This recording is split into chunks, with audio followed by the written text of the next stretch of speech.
Buenas tardes, estimados participantes. Bienvenidos al segundo y último encuentro síncrono del periodo 2025-6 para la unidad curricular Teoría de los Tratamientos 2, sección R1. Quien les habla, la profesora y tutora Yosteli Vázquez. El objetivo de este espacio de aprendizaje es recordarles la dinámica de funcionamiento de la asignatura, su estructura y un breve resumen teórico de las unidades 2 y 3. Recordemos que este periodo académico inició el pasado 10 de junio y culmina el 1 de julio, lo cual significa que tenemos un tiempo reducido para conocer el desarrollo teórico de esta unidad curricular.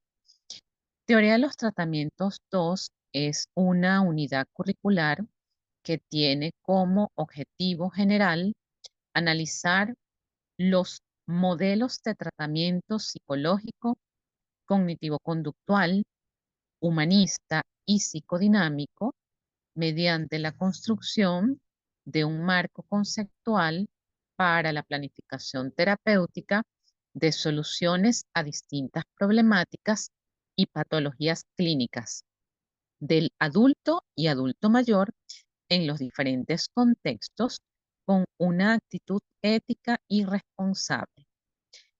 Teoría de los tratamientos 2, a su vez, está organizada en 3 unidades de aprendizaje. En la primera actividad síncrona nos enfocamos en la unidad 1. En esta conoceremos de manera general las unidades 2 y 3.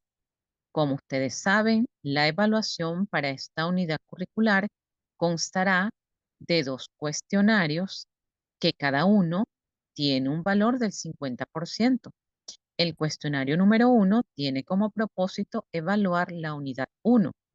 Por su parte, el cuestionario 2 tiene como propósito evaluar las unidades 2 y 3.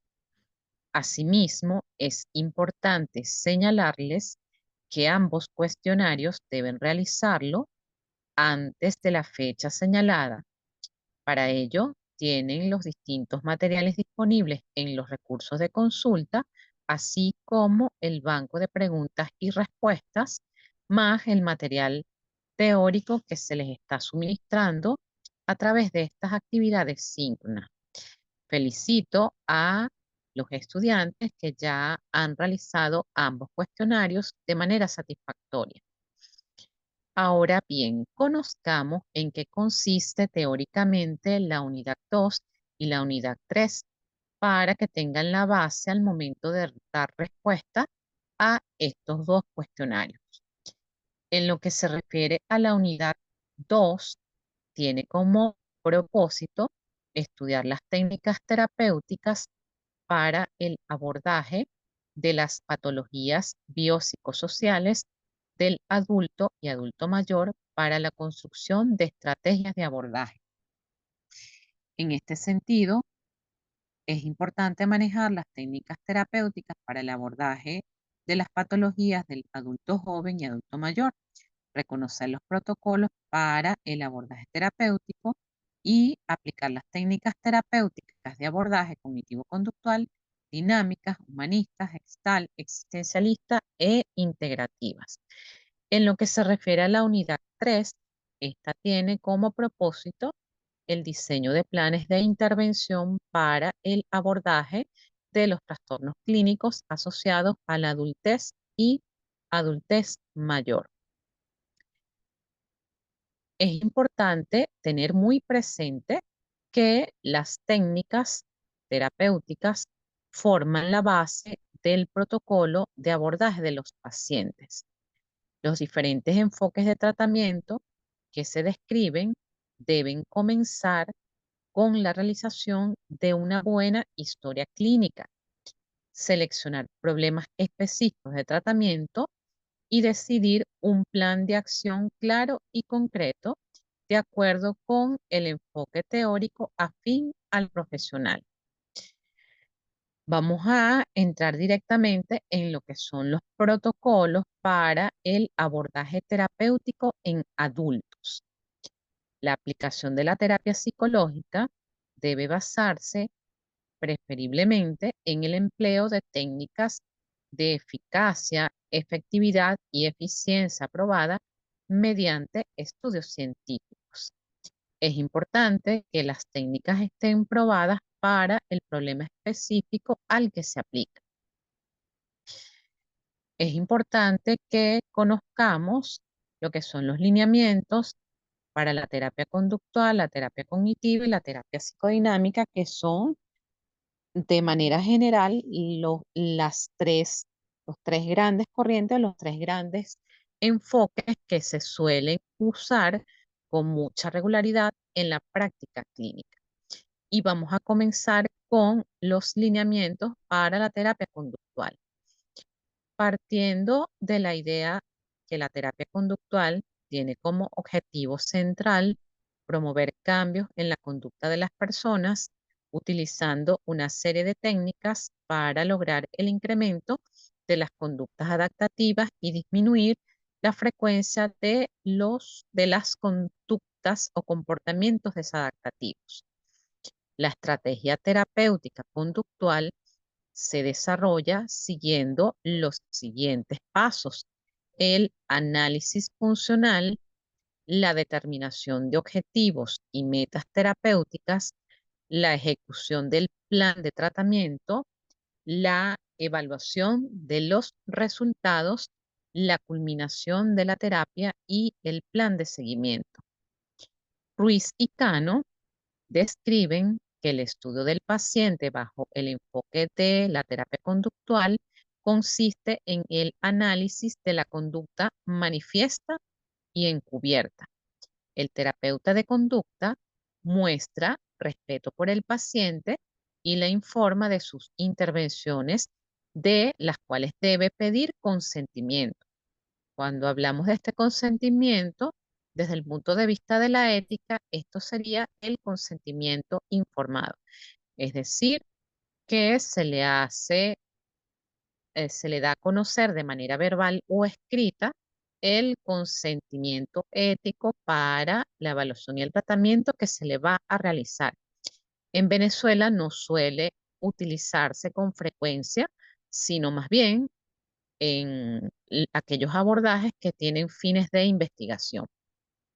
Ahora, la terapia conductual conlleva un rol activo del paciente y del terapeuta. Los terapeutas de la conducta están profundamente interesados en mantener una adecuada relación terapéutica con sus consultantes o clientes. La terapia de conducta se centra en el aquí y ahora y presta menos atención a los sucesos históricos de la vida del individuo. Básicamente, la terapia de conducta comienza mediante un proceso de diagnóstico denominado análisis funcional o conductual, proceso que consiste en determinar el problema presentado a categorías conductuales operativas, que es identificar conductas manifiestas y encubiertas, por lo general clasificadas como cogniciones, que son los pensamientos, emociones y conductas, y en determinar las variables que las mantienen, es decir, las variables que mantienen estas conductas manifiestas y encubiertas. Estas variables suelen considerarse como organísmicas, que tiene que ver con factores propios de la persona, y con las mediacionales, que es con las del entorno, los antecedentes estimulares y las contingencias de refuerzo. Existen una serie de lineamientos para realizar lo que es un programa de modificación de conducta. De acuerdo a lo que proponen Ruiz y Cano, existen una fase inicial, una fase media y una fase final. En la fase inicial, en primer lugar, se debe seleccionar la conducta que se desea modificar.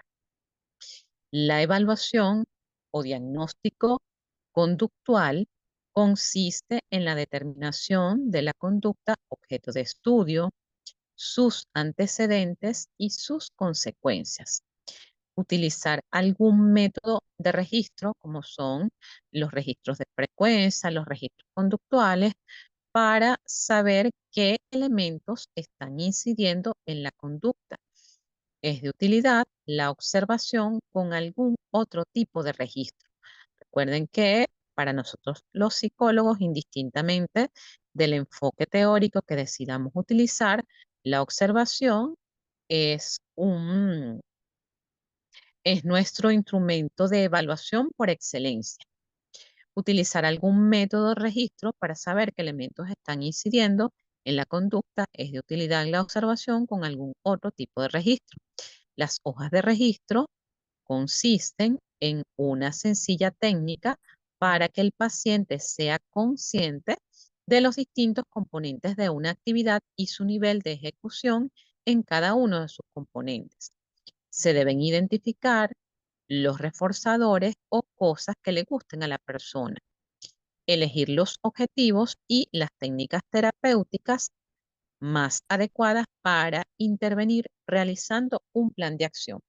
Estos objetivos y las técnicas más adecuadas a intervenir van a verse influenciados o van a depender del motivo de consulta. Ahora, con respecto a la fase media de este programa de modificación de conducta, sería la puesta en marcha del programa de modificación de conducta y la medición con registros del avance de la conducta a modificar. La intervención psicoterapéutica conductual consiste en la modificación de los antecedentes y consecuencias de la conducta a fin de modificar esta. Con respecto a la fase final, una vez que se haya logrado adquirir la conducta objetivo, la conducta adaptativa, se evalúa periódicamente la conducta después de haber finalizado el programa de intervención y esto sería el seguimiento. Con respecto a lo que son los lineamientos y principios de la terapia cognitiva, el objetivo de la terapia cognitiva es corregir el procesamiento distorsionado de la información y ayudar a los pacientes a modificar las suposiciones que mantienen las conductas y las emociones desadaptadas. Esto lo afirma Della en su libro Psicoterapia Breve o manual, mejor dicho, Manual de Psicoterapia Breve, Intensiva y de Urgencia. El mismo autor señala que la terapia cognitiva se basa en el modelo cognitivo de los trastornos emocionales. Este modelo de la psicopatología es el del procesamiento de la información y se basa en la afirmación de que la manera en que las personas estructuran sus experiencias juega un papel fundamental en la determinación de sus respuestas emocionales y conductuales a esos sucesos. Por otra parte, la terapia cognitiva es breve y de tiempo limitado. Es estructurada y directiva, se orienta en los problemas, se basa en un modelo educativo, una relación terapéutica estable es condición necesaria para la efectividad de la misma, ya que supone un esfuerzo de colaboración entre el terapeuta y el paciente. Esta terapia utiliza el método socrático. Las preguntas van a ayudar al paciente o consultante a examinar de manera objetiva y no defensiva sus suposiciones. La teoría y la técnica de la terapia cognitiva descansan en lo que se conoce como método inductivo. La asignación y cumplimiento de tareas a la casa es un aspecto central de la terapia. Por otra parte, Belak también señala que los lineamientos básicos de la terapia cognitiva se realizan como a continuación se menciona. Durante la fase inicial, al igual que en la terapia conductual, hay una fase inicial, una media y una final. Durante la fase inicial, se debe familiarizar al paciente con el modelo cognitivo. Asimismo, en esta fase, el terapeuta tiene un rol más activo que el paciente. Se debe generar una lista de problemas, desarrollar y someter a prueba la conceptualización del caso, desarrollar un plan de tratamiento, enseñar al paciente a identificar y registrar los pensamientos automáticos y producir reacciones en el paciente hacia las diversas técnicas y hacia el terapeuta. Con relación a la fase media, se deben utilizar los pensamientos automáticos con el objetivo de ayudar a identificar lo que son las creencias básicas del paciente, es decir, las suposiciones subyacentes. Ayudar al paciente a dominar habilidades cognitivas para enfrentarse a situaciones y explorar el desarrollo de suposiciones subyacentes. La fase final de la terapia cognitiva consiste en dar al paciente mayor responsabilidad del tratamiento, examinar creencias y sentimientos del mismo acerca de dejar o de culminar el tratamiento, revisar las metas obtenidas, preparar la terminación y enfocarse en cómo prevenir recaídas, que esto es algo que se debe alertar o se debe prevenir desde la fase inicial y hacer los arreglos necesarios para tener estas sesiones de refuerzo o llamadas telefónicas de seguimiento. Estos son de manera general lo que corresponde al procedimiento para la terapia conductual, que fue lo primero que hablé, y luego para la terapia cognitiva. Ahora, es importante que tengamos presente que no existe un procedimiento estándar que le vayamos a aplicar a todos los pacientes, sino que existe una serie de pautas o procedimientos que nosotros vamos a ir ajustando a las particularidades y necesidades de cada consultante. Pues no todos los pacientes depresivos, por ejemplo, necesitan el abordaje. Eso va a depender si se trata de un episodio leve, si se trata de un episodio depresivo mayor con ideación suicida o con la presencia de rasgos psicóticos, porque aquí estaríamos hablando de que no solamente vamos a tomar en consideración el tratamiento psicológico meramente, sino que debemos incorporar la atención de otros especialistas. Sirva este, esta sesión para que les quede eso claro. En en las ocasiones en que el paciente tenga una depresión mayor o sea un cuadro ansioso, como un trastorno de ansiedad generalizada, un episodio de pánico que suelen generarle dificultades en la interacción en su vida cotidiana, usualmente este tipo de pacientes suelen requerir tratamiento farmacológico y quien va a hacer la evaluación y va a determinar la pertinencia de este tratamiento es precisamente el psiquiatra. Los psicólogos no medicamos. Esto se sale de la competencia de lo que nosotros debemos realizar con los pacientes. Continuando con lo que son las técnicas terapéuticas, voy a hablar de manera general de lo que es la intervención psicológica en técnicas basadas en la terapia conductual, cognitiva, cognitivo-conductual, dinámica, humanista.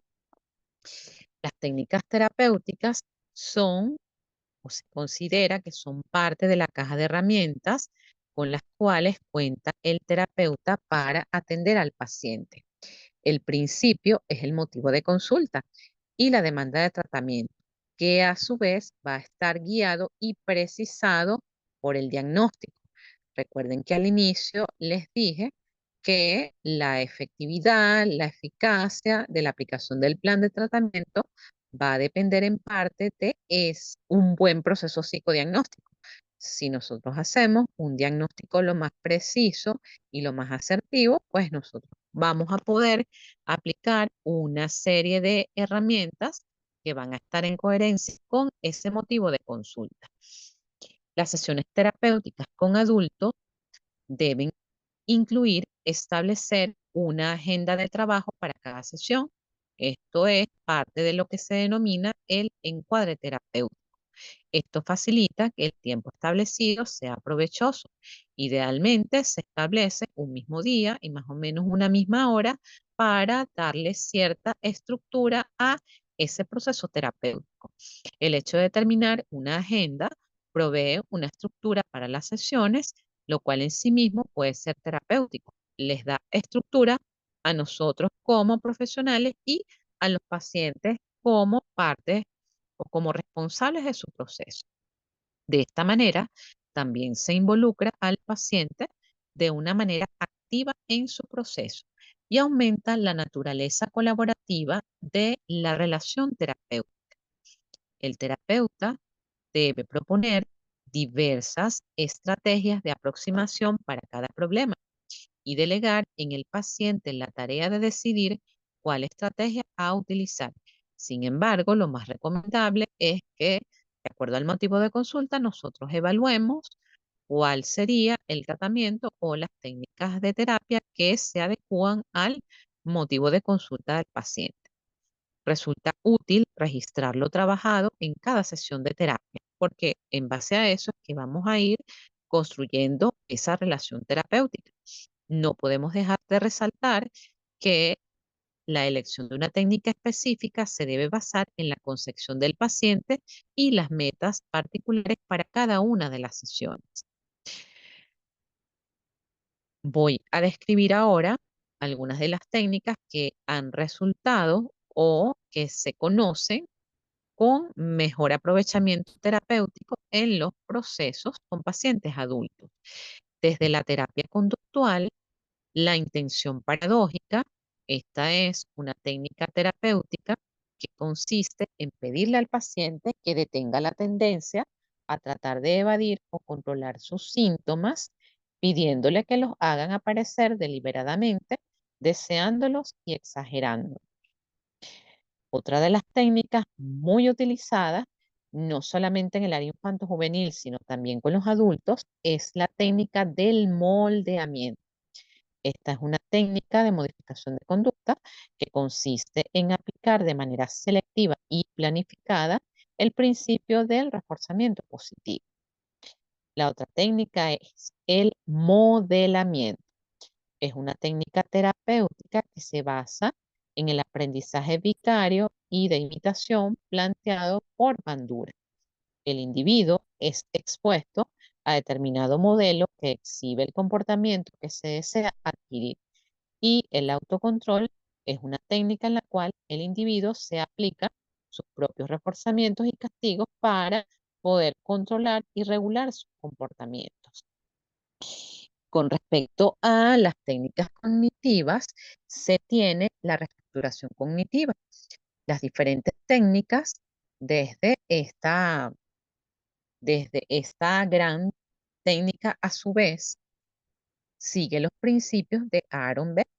Consiste en explicar el concepto de pensamientos negativos, la influencia de las situaciones sobre ellos, el efecto de las interpretaciones y predicciones sobre los sentimientos y las acciones y la necesidad de identificar interpretaciones y predicciones específicas para poder cuestionarlas.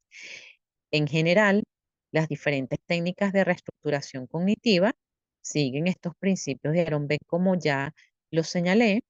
No es fácil identificar aquellos pensamientos que son los responsables principales de las emociones negativas, puesto que la atención suele centrarse en algunos menos importantes. Los errores o las distorsiones cognitivas que con mayor frecuencia caracterizan el pensamiento de las personas con ansiedad, por ejemplo, son la sobreestimación de la probabilidad de los sucesos negativos y las predicciones catastróficas. En este sentido, el terapeuta debe resaltar la importancia de cuestionar esos pensamientos negativos. Para ello, es necesario examinar la validez de las predicciones y suposiciones. con el objetivo de sustituirlas por otras más realistas y adaptativas. Una forma de cuestionar los pensamientos catastróficos es pedirle al paciente que suponga que se lleva a la peor situación posible por él temida y que evalúe a continuación si es tan negativo como había supuesto. Una manera de disminuir las consecuencias negativas de tales situaciones imaginarias es mostrarle que tiene los recursos psicológicos para afrontar los acontecimientos y que el efecto de estos tiene una duración limitada. El entrenamiento de resolución de problemas también suele ser una técnica adecuada junto a la reestructuración cognitiva, puesto que se le debe mostrar al paciente que en lugar de centrarse en los aspectos negativos de los sucesos, debe aprender a buscar soluciones a ellos. Finalmente, es muy útil que el paciente formule tanto causas hipotéticas como pueda de los sucesos negativos. Por ejemplo, si siente el pulso del corazón muy acelerado, estaríamos hablando de un paciente ansioso, puede sustituir la interpretación de que se debe a un ataque inminente por la de que está nervioso por algo o que ha tomado demasiado café. Esto sería una manera de disminuir esa carga emocional. Otra de las técnicas cognitivas que se utilizan es el interrogatorio directo. Es una técnica directiva que consiste en simplemente preguntarle al paciente qué pensamientos ocurren cuando se encuentran dentro de una situación problemática o en la situación que evocó una respuesta emocional. Esto tiene como fin enfocar la atención sobre cómo el paciente se sentía como medio para indagar los pensamientos. La imaginación es una técnica que consiste en utilizar la imaginación para intentar tener acceso a los pensamientos automáticos del paciente. El role-playing se utiliza para despertar pensamientos automáticos y consiste en hacer que paciente y terapeuta haga un role-play de una situación con una alta carga emocional. Está el registro del pensamiento disfuncional que se suele indicar. Se hacen algunos ejercicios en las sesiones terapéuticas, pero que suele enviarse como terapia. Consiste en identificar los pensamientos automáticos y registrarlos junto con las emociones asociadas.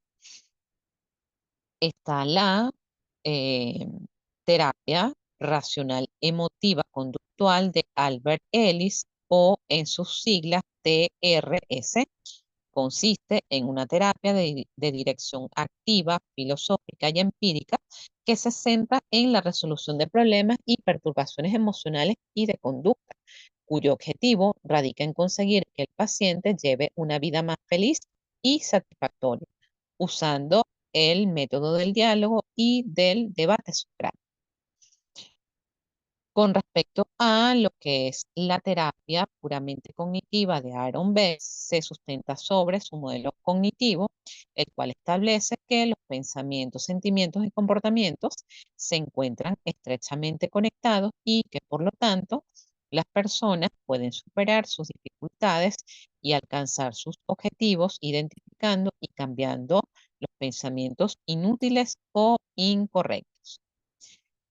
Ahora, dentro de la reestructuración cognitiva, pasé por alto señalar que en esta técnica se debe entrenar al paciente a identificar tanto los pensamientos automáticos como las posiciones subyacentes, utilizando técnicas como la autovigilancia de cada hora, el interrogatorio directo, el role-playing, el registro de pensamiento disfuncional y la técnica de la flecha descendente. Otra de las técnicas utilizadas desde lo cognitivo es el entrenamiento asertivo.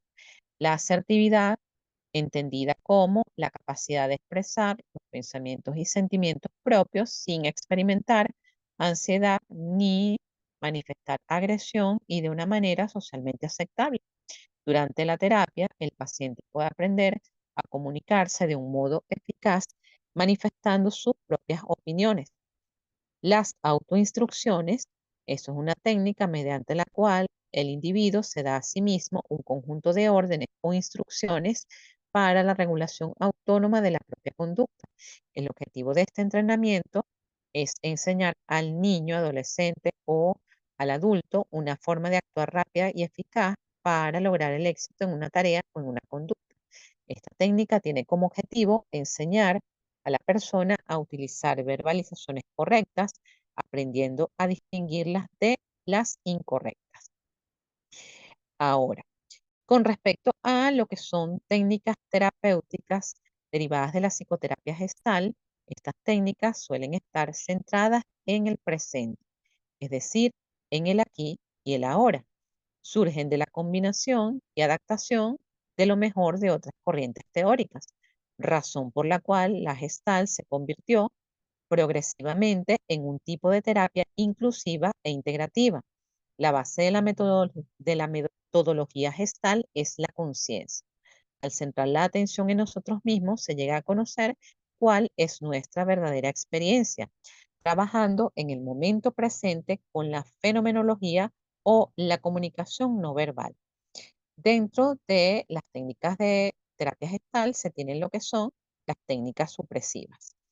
Son aquellas que tienen como objetivo dejar de hacer lo que el individuo está llevando a cabo con el fin de descubrir la experiencia que se oculta detrás de una determinada actividad.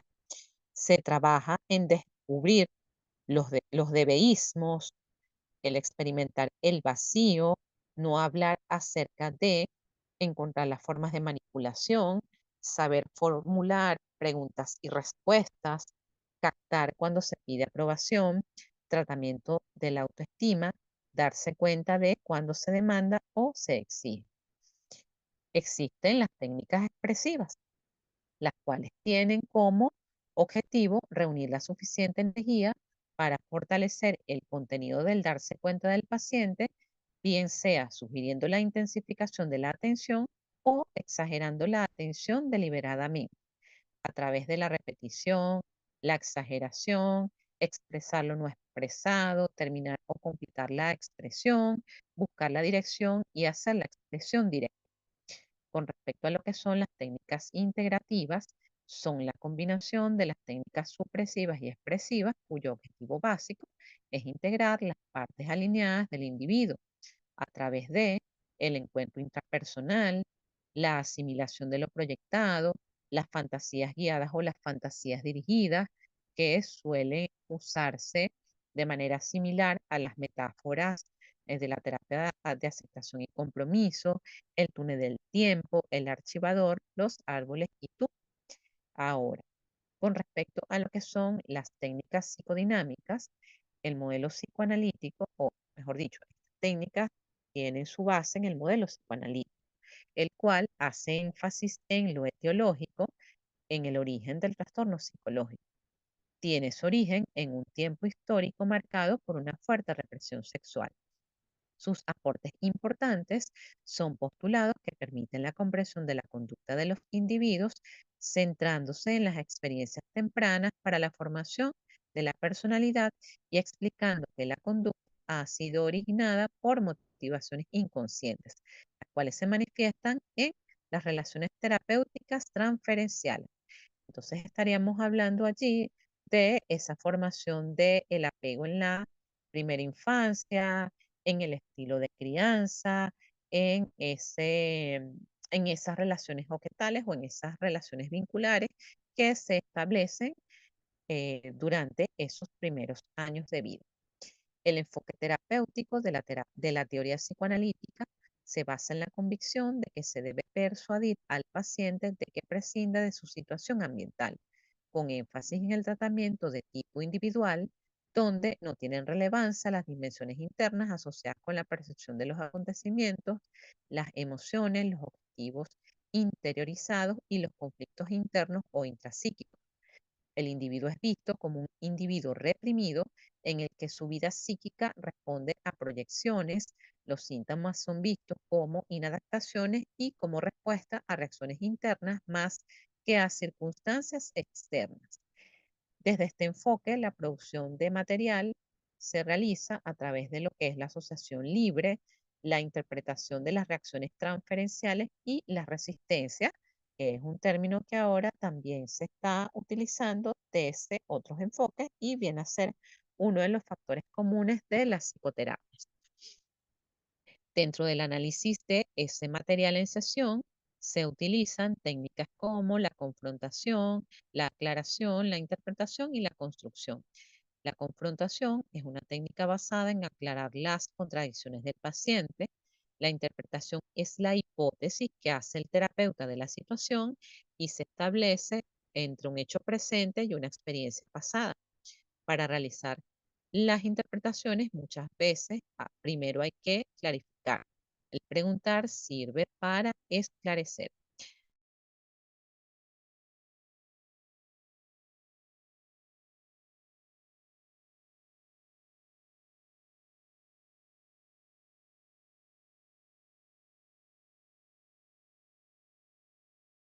Aceptación y compromiso.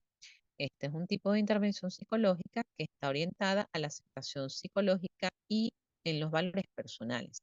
Se encuentran marcadas dentro de las denominadas terapias contextuales.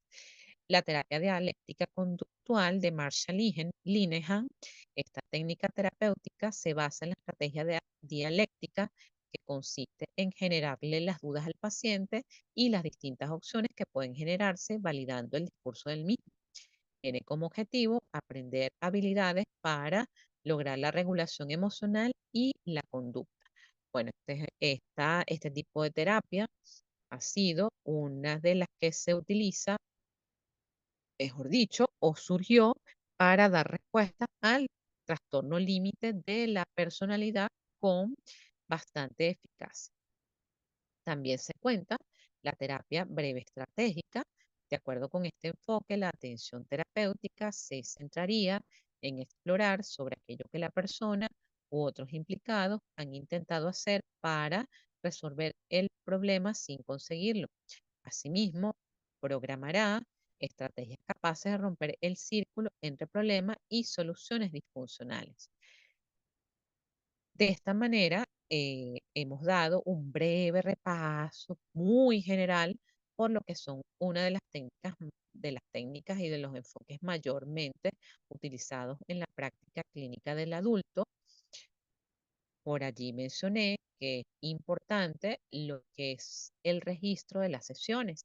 Dentro del registro de las sesiones es importante o sería necesario hacer un registro a través de un protocolo de lo que se trabaja en las sesiones, que debe llevar ese formato, la fecha, el nombre de la persona que elabora el reporte, es decir, de ustedes como psicólogos, el número de sesión es importante, no es lo mismo lo que registremos en la primera sesión, que sería una sesión de evaluación inicial, a lo que, por ejemplo, podemos registrar en la sesión número 10 o en la sesión número 20.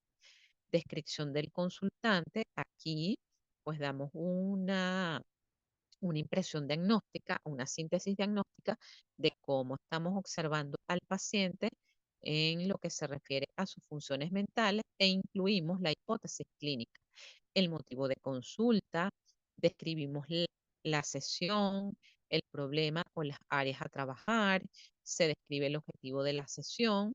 Si es la primera sesión, hablamos de lo que es el contrato terapéutico y todas esas características del lenguaje. Bueno, nos vamos a ver de manera semanal, los días viernes a las 7 de la noche y esto con el objetivo de y los honorarios son tantos. Las técnicas empleadas en la sesión, las tareas justificadas de acuerdo al diagnóstico, las observaciones durante la sesión o las notas que ustedes registren si llevan el caso a supervisión. Dentro de la propuesta de intervención se revisa a nivel teórico y se busca el sustento bibliográfico de las intervenciones que serían adecuadas para el motivo de consulta que ustedes están trabajando con esa persona. Las conclusiones van a estar relacionadas con las hipótesis planteadas, los avances de la sesión, las fortalezas, tareas a tener en cuenta, posibles sabotajes de la tarea y que se tienen en cuenta para el trabajo de las siguientes sesiones. Se planifican las siguientes sesiones con las distintas actividades, técnicas terapéuticas, planes, bibliografía a consultar. Ese reporte de sesión les sirve para ustedes poder seguirlos trabajando con el mismo paciente y a nivel de supervisión. Con esta descripción, damos por culminada esta segunda y última actividad síncrona del periodo 2025-6 para la unidad curricular Teoría de los Tratamientos 2, sección R1. Si tienen otras dudas acerca de la tarea, digo, de los cuestionarios, del material bibliográfico, recuerden que me pueden escribir a través de la mensajería del aula virtual o a través del foro de dudas, que a la brevedad posible les respondo. Muchas gracias por su atención. Un gusto haberles acompañado como tutora en estos dos encuentros y hasta que finalice el trimestre. Feliz noche y éxito en sus evaluaciones.